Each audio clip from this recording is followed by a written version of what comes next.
Maybe I should get a bunch of puppets ready or something. Puppet show. All right, so here's part 2 of the interview with John DeWaal. Greg Bush and I interviewing John DeWaal. Puppet show is about to begin, apparently. So, yeah. Any questions you have for him, Greg? I've kind of been drilling him a little bit here, so. No, not so much any questions, just, reminiscing about all of the fun times we had. I was just reminded that, and I tell people this too, that playing in Rod's band, and somebody in the band would phone Caruso's and say, okay, we're going to be on our way. And John would place the drink order and stuff because we wanted to beat last call. That's right. I remember the first time that happened, I was like, these guys are my heroes, man. That's right. And the best part, it was just up the street from my house. So, I didn't have to worry about drinking or doing anything like that. You could stagger home. Yeah, but not to the point where we drank ourselves silly. But right. That was always a fun hang. Yeah. Call in the order ahead of time. Yeah. Yeah. Oh, and speaking of the hang, 3 of us hang, I have to bring up doing the Red Deer College summer workshop. What was it? Where we went and rented a George Wallace video, and that's right. That was good. Alex Clements was there. Yes. And I remember one scene in particular where we had to stop it because we thought you were going to go into cardiac arrest. You were laughing so hard. Yeah. And that's when Alex had the remote, didn't he? And he kept fiddling. He kept stopping the or was this another time? No, this was another. I think it was just the 3 of us. Okay. But Alex, I know Alex did that camp though. But it was just the 3 of us in your basement. That's right. Yeah. Yeah. Are you here to see the doctor? No, I'm waiting for the number 3 bus. Yeah, that's right. I think we have a winner. Right. That's great. Yeah. Yeah, that's pretty good. I thought you had stopped breathing because you were turning red and tears were flowing in the whole bit. And I thought, okay, this is it. We better call 911. That's like the first time I heard the Jerky Boys. I was in the back seat of somebody's car. I don't remember who it was. It would have been your cohort, Pat. I can't remember if you were there. My cohort. And then what was Velasco and John Velasco, yeah. Jarrett and those cats. I can't remember exactly who. And at one point I thought they were going to start driving the car towards the hospital because I was laughing so hard. I'd never heard that shit before. I was like freaking dying. My gosh. See, what other embarrassing moments? Oh, Greg will probably remember this one. Remember when we did a gig in Red Deer and then you were paying the band?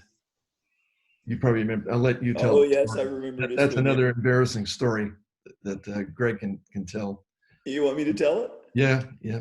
Well, yeah, so as John gave the preface there that we were doing a gig in Red Deer, and it was some kind of a variety show. So there was all sorts of different kinds of music and stuff. And I think we had 3 tunes to do. So it was me and you. Doug Ward was playing, probably Audrey and Andy somebody on bass, because it was kind of the Red Deer faculty. And the cat that had been teaching the drums at Red Deer couldn't do it. So I called you. And this would have been like around 1990. So $250 for a gig was that was a decent amount of dough. They took care of business and paid the band appropriately. So anyway, we're sitting, I guess we hadn't gone on yet. They gave us the checks ahead of time. So I gave everybody a check for $250 and John gets up and takes off for a few minutes and comes back and he's got his check ledger. He sits down and he starts writing checks. I'm like, what are you doing? And he goes, well, for some reason they gave me the check. And I was like, they gave us all a check. That's your check. He's like, what? The gig paid $250. I was like, yeah. He goes, well, I thought it was another $50 jazz gig. And they gave me the money for the whole thing. And I was like, that logic works for me quite well. Yeah, that was pretty funny. Yeah, that's how bad things were at that time. Where and then we were 250 was for the whole band, That's right. And then we were teasing. We were like, "Well, we should have taken his $50. We'd each had 300. He'd have gone home with 50." But Right. and you were like, what? We only did 3 tunes. I was like, yeah, we had to drive all the way over here. So yeah, that was pretty funny. My gosh, yeah, Yeah, and I think I $50 gigs. stuff in your big band. I think something in your big band with Big Miller. You did some at the Penguin Pub. Yeah, Big Miller came and did that. I That's picked right. him up at the airport in my dad's 69 Chrysler Newport. And I remember I just put the seat as far back as it could go. And I remember I was like this on the steering wheel so he could get in there. Yeah. I remember I picked him up one time and he starts talking and stuff. I could not understand a word he was Me saying. neither. I wanted to strike up a conversation. I'm like, so, hey, Big, how was the flight down? He's like, like okay, good. Looking So forward to this finally, afternoon. exactly. Right. And I said to him, I was like, Big, I said, I'm just a white guy from Calgary. I'm sorry, I have no clue what you're saying. And he thought that was freaking hilarious. And he was, laughing his head off. And when he calmed down and he started speaking normally without the jive and without the accent, and then I understood him quite well. But I remember doing that gospel kind of concert at the Jack Singer and with the big band, and Big was there. And we had to like wait for forever for our set because it was like a cast of thousands and it was running late because it was poorly organized. It was a great event. And we were, I don't know, backstage or downstairs or whatever in the warm-up room or green room, whatever they call it. And Big was telling us stories about his career, and you could have heard a freaking pin drop. Everybody was just hanging on every word he had to say. It was so cool. So I hope Two big things that I two big things that I remember. That Penguin Pub gig. I remember at one point you guys had finished a tune. He turned around and said, A train and A flat, baby. You got it. He pointed to Dave Rice, and Dave went about as white as your fridge behind you. And he went 1, 2, 1, and just counted it in right there. I can't remember what happened. I'm sure he probably slugged his way through it somehow. But I remember that one. And there was another story I remember in Banff where he was at the Banff Center for the summer workshop or something. He was out there. Yeah, he did the workshop quite a bit he was regular faculty with Phil Nimmons. Right.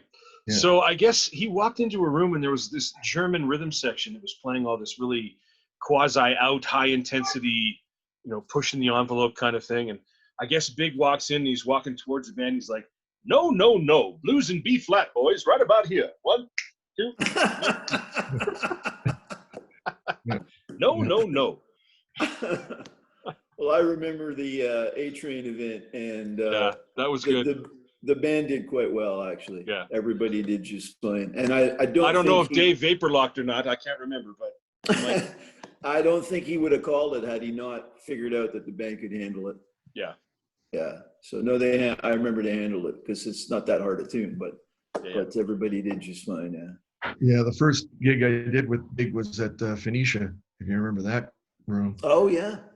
Yeah, and that was a great gig. That was it was George Kohler on bass, and I had subbed at the Delta Bow Valley, and he asked me, he said, well, Big Miller's coming down from Edmonton. Do you want to do the gig at Phoenicia? It was like a month-long gig, and that was wonderful playing with him. And and it would be just, seat your pants type of stuff. He would put his finger up. That was the first tempo.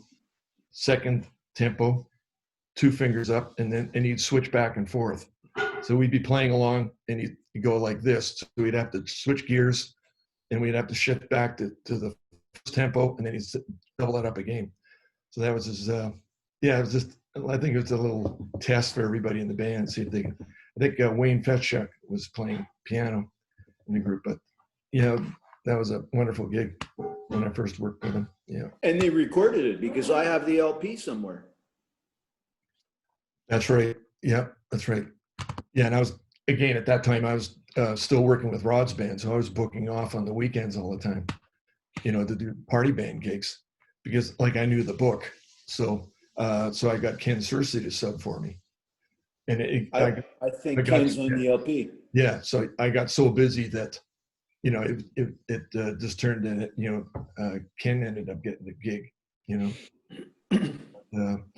anyway, it was fun working. I hadn't worked with Big before that, and George Kohler was always a great bass player too. So Yeah. yeah. Yeah, no, I have very fond memories of those times that Big came and sat in and played with the big band. Yeah. It was fun. He certainly was a big guy. Yeah. And then he kind of connected with Carolyn, did he not? Crazy Carolyn? Yes, I think right around that time. Yeah, yeah, because Something was up. Something was up with that. yeah, it was that gig. Yeah, I think that gig went for like 2 months, and that was the hindsight. Now I should have probably just said, look, I'm going to do the gig straight through, not book off, to do the other gigs. But if you're a member of the band and you know the book that well, it's pretty hard to have somebody just kind of walk in the door and take over for you. And that puts stress on the other members of the band. So yeah, I remember Carolyn coming to those Saturday pro band gigs and talking to her one time, and she was telling me that she worked the night shift or whatever, sort of like 3 to 11, and she'd be walking from downtown across the 10th Street Bridge to her house near Kensington, wherever she lived, but in that area. And I was like, Carolyn, I said, aren't you a little bit concerned about walking around downtown at night? And she goes, she has her purse, and she goes, implying that she had a pistol in her purse, and she's like, yeah, I'm just fine walking home by myself at night. It's like, okay, then. Yeah. Yeah. Well, Greg, you were in the Saturday pro band for quite a while too, right? Yeah. Yeah.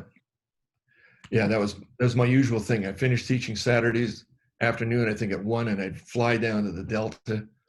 That was like the great hearing that band every Saturday. So, yeah, that was fun. With Ward Cole running the band. Yeah. Was he one of the singers? Ward Cole? He did that TV show.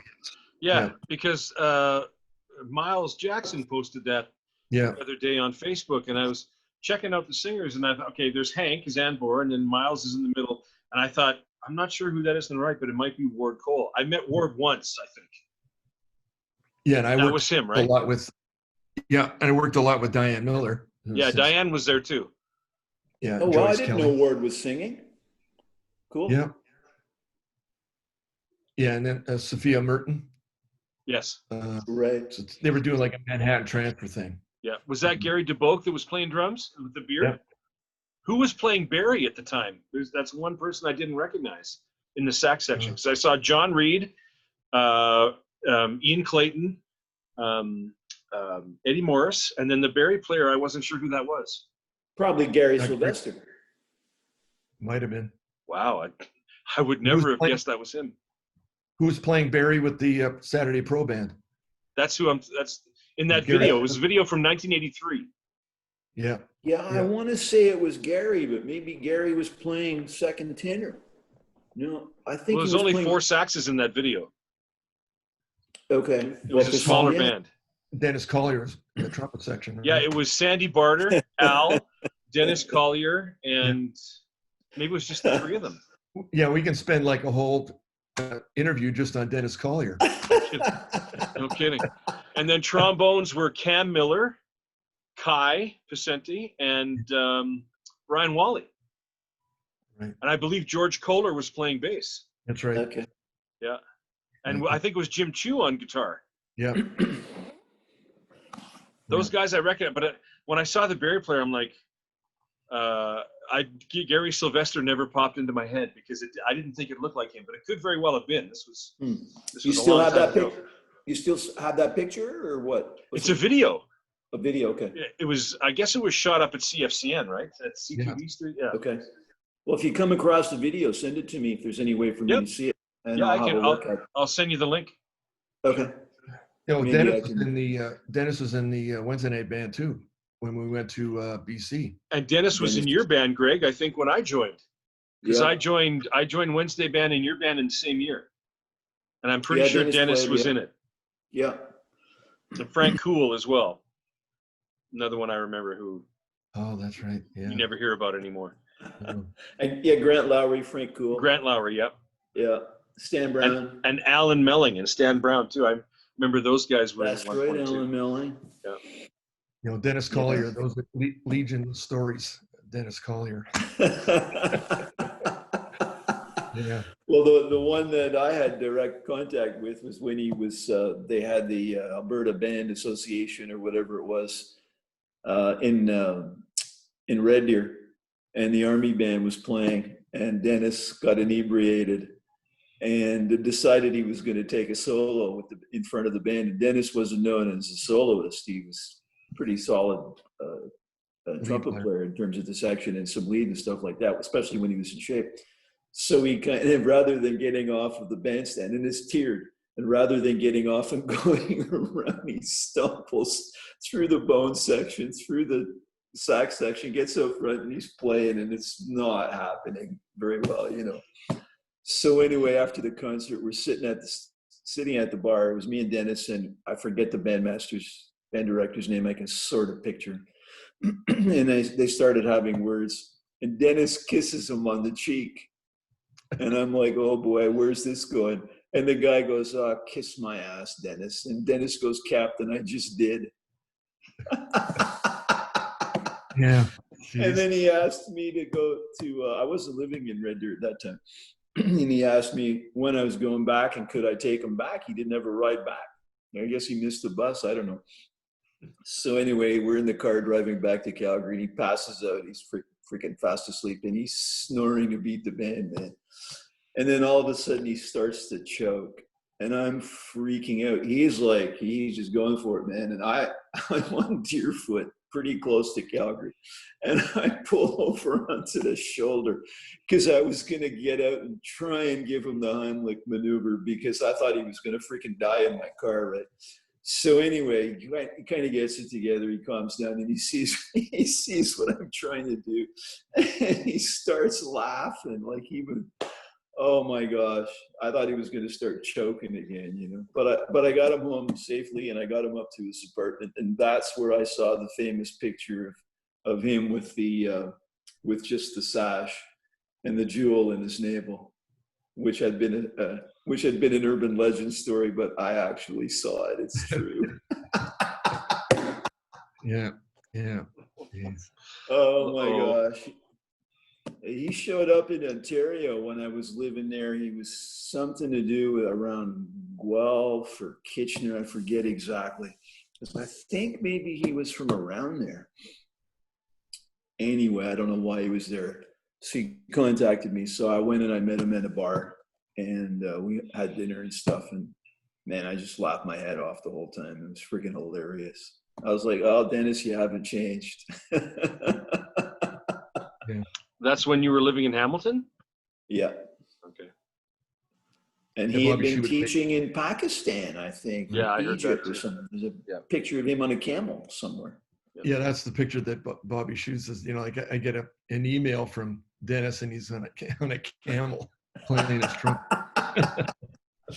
And then, Pat, were you on the New Year's gig where we were in this big van, passenger van going, I think it was to Medicine Hat. And Dennis was on the gig, and he had everybody in the van in stitches the whole ride up? No. That was pretty funny. I wasn't on that. Unfortunately, it would have been something. Yeah, no, that was funny. I wonder what he's up to. Yeah. Always seems to land on his feet, though. It doesn't matter what happens. Yeah, right? yeah, that's for sure. Yeah. Well, then, Pat, you had all those great gigs with Vic Damone and Mel Torme. Oh, yeah. I spent a lot of time writing those down and posting them to Facebook and making videos on here too, actually, talking about those more in depth in those things. So other videos you'll see on my channel here talk about a lot of that stuff. So yeah, it's all there. What I can remember of it is I did it mainly to document it so that I wouldn't forget, because as I'm getting older, I'm forgetting more. So I thought I'd document them, you know, just to make sure I have them, not just in print, but also in video as well. So, or you, yeah, when you had that line in "I'll take Manhattan" and then "Get off" with to quote Buddy Rich. Yeah. Well, that was me and because I played Barry on that band, and the bass trombone player is a guy by the name of John Lays, Leys, who I'm Facebook friends with. And he was on Buddy's band when Pat LaBarbera was on it. And when Lee Musiker recorded those things, and then they were circulated like everywhere, all across creation. One of the jokes we used to say, and also I did with Don Osborne too, Mel's drummer, because Maureen McGovern was on the tour with us, and they would come out and do a Rodgers and Hart medley at the end. And of course they get to the I'll take Manhattan, the Bronx and Staten Island too. So anytime we'd say I'll take Manhattan, one of us would turn to the other one and say, well, take Manhattan, get off. Because that was one of the Buddy Rich's lines to that Australian trombone player, because the bone player said Manhattan it was his arrangement. Manhattan is the best chart in the book. He says, oh, really? Don't tell me what the best chart in my book is. Take Manhattan and get off. So that would be like the buzz phrase for that whole tour when we'd play that chart. So, yeah. And Don Osborne was saying it, and John Lays and some of the other guys that were in the band too. Because this, right around then, I think, was the hate. This was 92. So 1992. So this would have been like when those were really being circulated a lot. So, yeah. Because a lot of the guys in that band were Buddy Rich alumni. Right. You know, right. A handful of them anyway. So, Yep. Bobby Shew was actually offered to play lead on that tour, but he really didn't want to do it. So he asked for $5,000 a week and a personal valet. And I said to him, well, what would have happened if they would have said, yeah, okay. He said, I guess I would have done it. Personal valet. Yeah, $5,000 a week and a personal valet is what he wanted. So, wow. Yeah. And Terry Gibbs, you did that big band as well, right? Oh yeah, Terry yeah. That was 91 though. That was the year before. Yeah. And John Guerin sat in with us one night because he was dating Fran Jeffries, the singer, and she was one of the people that we were traveling with. So Right. John Guerin came out some gig in the LA area and sat in and played drums with us. Pretty much nailed everything. So Yeah. Did he show up with a Port valet? Townsend. no valet. Yeah. And then the Terry Gibbs band was kind of put together for the Port Townsend thing. Mm. That was the year you and I went, right? Mm-hmm. Yeah. Yeah. And Pete Chrisley got mad at the sound man for not turning on his mic. I remember that. Oh, I've heard that story. Yeah. That was a good. Yeah, it was in a combo.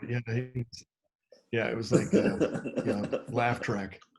I was in John Clayton's combo to start, and then there was a guy in Bobby Shew's combo that had studied with him just like a few weeks before at one of those Abersold camps in Louisville, Kentucky. So he was back in Shew's combo. So I was approached and asked if I would switch and go to Shew's combo instead of being in John Clayton's combo. So I ended up switching, which was cool. It was great to work with Bobby Shew too. So. Mm-hmm. Is that where the famous landing on the fourth on the major chord kit? Yeah, it was right around that time. Yeah. Cool. Yeah. Yeah. Because I remember calling him after, and I said, because trying to get some time with him was like trying to get blood out of a stone, because everybody was coming around to hang with him. So anytime I tried to get him, just 5 or 10 minutes of his time, there would be a knock at the door, and somebody would be there, probably holding a bottle. But is it the trumpet player? Is it Bob Malone? Was there a Bob Malone trumpet player? I know there's a Mike Malone, but I think there was another Malone that was hanging out at that time, and they were all hanging out. So I really couldn't get much time with Bobby. I remember I have him on video. I remember he was in the fridge digging out a beer, and he turned around and I had the video camera on, and he just went like that right away. But anyway, so I called him when I got back, and when he got back home, and I was asking him about that I said, this whole thing about, I don't know why there's this every once in a while, it's stupid. When I'm playing my lines, I land on the natural fourth, and I got to get off it right away. I said, because I know it sounds weak. And there's this pause, and he goes, weak? He says, yeah, not only does it sound weak, but it sounds like you don't know what the fuck you're doing. And I said, okay, thank you for your honesty. I appreciate that. Great. Thanks for reminding me what I already know. But anyway. Yes, sorry about the expletive there, folks, but that's a direct quote. Direct quote. I had to say. One thing about Bobby, he doesn't sugarcoat anything. No, you know? No, not at that's all. for sure. Not at all. I remember we got on, well, I can, speaking of Dennis Collier earlier, I can publicly thank Dennis Collier for the fact that I ended up being able to hang out with Shu, because Bobby was coming to Calgary. And this, of course, was when before he was, well known and commanding a better price and so on. And he was staying in people's homes, and he was supposed to stay with Dennis. I think this would have been the first time that he was in Calgary, and he was there for at least a week. And Dennis calls me up, all apologetic and everything. And of course, he always called me Mr. Tabernac because of my connection to Montreal. And it was like, yeah, so Mr. Tabernac. And this would have been when Dennis was working at National Music. I think so, yeah. Which was the one that Muirhead owned? Arcade. Arcade. But then what did it become after Al sold it? Arcade National, yeah. Okay, I think Dennis was working for that. So he's like, yeah, so Mr. Tabernac, I got a bit of a favor to ask. And I'm like, oh boy, here it comes, He's like, so Shu's coming, right? I was like, yeah. He's like, well, Shu's going to stay with us, but we're having our house painted. Can you stay with you? I was like, fuck, are you kidding? Heck, are you kidding? I'll go into the garage. You can have my bedroom, So Shu ended up staying at the house for a week, and it was, well, clearly it was incredible. I mean, you guys know that. And I remember, it'd be like 2 o'clock in the morning, 3 o'clock in the morning, and we'd be hanging out talking about music and shit like that, And I'd look at my watch. And he's like, Greg, you can go to bed. You don't have to stay up with me. And I was like, yeah, Bobby Shu comes to town and stays in my house. And at 11 o'clock, I'm going to get, okay, Bobby, I'm going to turn in for the night. See you in the morning. I was like, that ain't going to friggin' happen. He was howling. But he would be up at 7:30, 8 o'clock in the morning, and he'd wake me up, and then I'd go hang with him, which was, of course, a lot of fun. And then it was through that, after he split. Oh, and I remember picking him up, going and getting him at the airport, because Dennis was like, can you go get him? I was like, sure, I can get him. And then Dennis briefed me, he says, he really likes beer. You got to have beer in the house. I was like, okay. And at the time, I wasn't much of a beer drinker. And I remember thinking, okay, well, he's an American. I don't know. I guess I'll get American beer. So I went and I got a dozen Budweisers. So we're in the car, and exchanging pleasantries. And I don't think 2 minutes had passed. And he goes, whose house am I going to? I was like, you're coming to my house. I was like, cool. He says, you got beer there? I was like, yeah. He's like, what kind of beer do you got? I was like, I don't know. You're American. I went and got Budweiser. He's like, Budweiser? If I wanted to drink that American piss, he says, I would have stayed home. We need to go to the beer store. O'Keefe's Extra Old Stock, right? O'Keefe Extra Old Stock. That's what we got. Yep. I remember when I was driving him around, I don't know if I got him at the airport, but I picked him up at the hotel. And he said, before we go home, we got to stop by a liquor store and get some O'Keefe's Extra Old Stock. Because that was his beer of choice, I remember. Yeah, because it's high test. Yes. Yeah. That was like 5% or something. It was. And then a couple of weeks after we split, I was like, okay, this guy's going all over the world. Meeting hundreds of people. If I don't stay in touch with him, he's not going to remember who I am. So, of course, this predates emails and shit, So I waited a couple of weeks and I phoned him and I was like, hello, can I speak to Bobby, please? Like, yeah, this is Bobby. I was like, Bobby, it's Greg Bush in Calgary. And he goes, Greg Bush, you motherfucker. And I'm like, I'm in. I just got called a motherfucker by Bobby Shu. Your name came up at Port Townsend one time. We were talking about different ethnic food and spicy food and stuff, and your name came up and you said, oh yeah, Greg, his idea of spicy food is steamed rice. That's true. But anyway. Pat, you got a good compliment from, I was going to say to Pat, you got a good compliment from Phil Woods. Yeah, that kind of. That's X-rated too, but I guess kind of, yeah. But and it's on. I posted it on my website, so go to belltones.ca and you can see it. You can see the quote there. I certainly kept that one because that's one I wanted to keep. So yeah, I certainly didn't see that one coming, but that was nice. So I had. It was nice because I had a chance after we had gotten to Guido's. I had a chance to hang with Phil for about 10 or 15 minutes, just he and I on the bench waiting for the table to be organized for all of us, because we had like a table of 16 or 17 or something. So Right. they had to like Yeah, that was right redecorate after. the whole room pretty much to get us in there. You know, that was right after he played with Primetime. Yeah. Yeah. Yeah. And George Robert. Yeah. And Phil got totally knackered, and I drove George and him back to the hotel after. And Phil was complaining. He was like, "Oh, I gotta phone my wife now. She's gonna be so mad at me because I'm phoning her again on the road. Totally pissed out of my mind." And all this stuff. And George was laughing. They're both in the back seat. George is laughing. His face is turning red, and he's tearing up and everything because it's just Phil's doing all this. Oh man, all this stuff. Whatever. Not again. All this thing. But yeah, it's funny. I documented that on Facebook as well, as a matter of fact. So yeah, that was a good one. I don't think that it sunk in that George Robert was there too. Mm-hmm.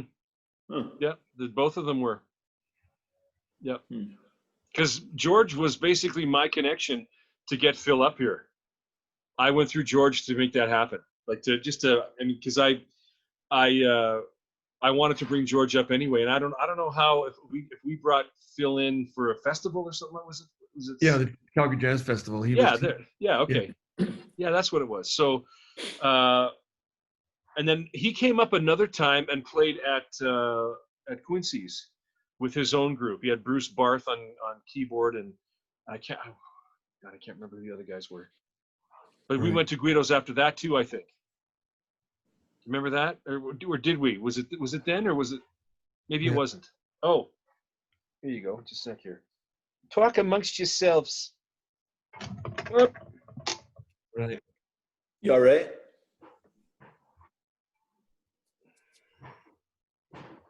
Okay. Oh, there you go.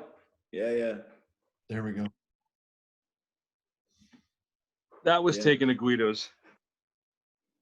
That was that night. Yeah. Yeah. And is that place still going? Yeah, that was the No, famous hang. For It's sure. a Chinese restaurant now. Perfect. Guido sold. Yeah. And then that place that we all went to the last time I was there that has the DeWalini dish on the menu, is that place still going? Frank's. Oh yeah, certainly. Yeah. Right on. That's on my hit list for sure. You know, once a week or if not more, but Friday lunch is the big hang. Yeah, that's right. Your last name is Dutch, but everything else about you is Italian. That's right. And then the time we went to the one on Kensington, and you showed up with 2 bottles of wine, and I was like flipping out, and you're like, "Shh, I'm the only one that's allowed to do this." Right. Was that Vero? Or is that Pulcinella? It might have been Puccinelli. Yeah, it's hard to say. I can't. And I remember when we had Bobby Shue over to our house. Yes. And, he said, "Well, I'm not really drinking anymore." Of course. Oh, yes, you are. that lasted like 2 minutes. And it wasn't O'Keefe's extra old stock either. Yeah, I had my usual stock of Amarone, and then I ran into him at the jazz workshop, or no, the Jazz Educators Convention, and he's way at the other end, and he sees me. He said, "Amarone," So, Nice. Well, I'm going to treat myself to a bottle of the Zenato Amarone for Christmas. That's going to be my Christmas present to myself. Yeah. Just so you know, we're at 34 minutes on this one now. Okay, we should probably. We got a lot to talk about, Yeah, apparently. Yeah. Well, I'll get my photo album out on the next one. Well, I'm gonna cut this off. Thank you, everybody, for tuning in and all that, for joining us, and then we can just shoot the shiza after I've pushed stop here. So. Okay. Sounds good. Okay. Sayonara. Okay. All right. Bye-bye. Bye.